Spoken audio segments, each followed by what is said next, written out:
So in a pot with about 8 cups of water, I've added in 2 onions, which I've just like chopped up roughly.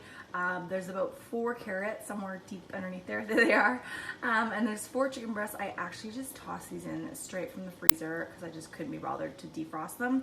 So yeah, 4 chicken breasts, and I'm just gonna let this whole thing boil down for about 45 minutes to an hour. Obviously you could skip this step if you have pre-made chicken broth, but I just like making it from scratch. This has been cooking for about an hour now. It did evaporate quite a bit, so I've added in some more water. I tasted it, it tastes really good. So now it is time to strain it, just to get out all the kind of gunky bits, and then I'm gonna shred up the chicken.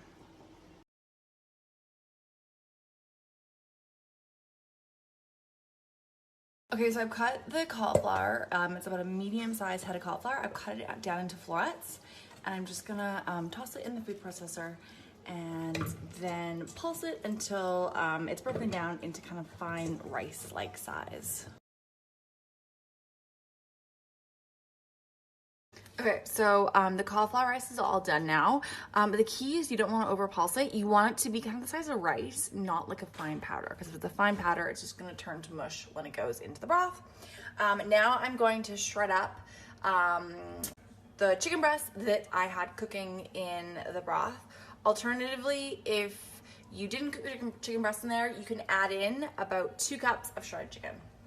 I'm also gonna crack these eggs into a bowl and whisk them, and I'm going to roughly chop these scallions. You want about 1/3 of a cup of scallions.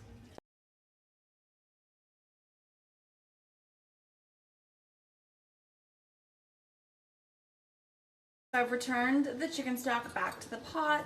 It's nice and warm. It's just like a light simmer. And now I'm just gonna add in the chicken.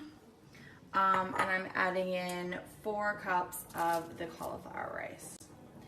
So at this point, you do not want to overcook the cauliflower rice. You just want to make it so it's tender, but not mushy. Okay, so you want to bring it to a just a light simmer, and then we're going to add in the egg. So make sure that you don't add the egg too quickly.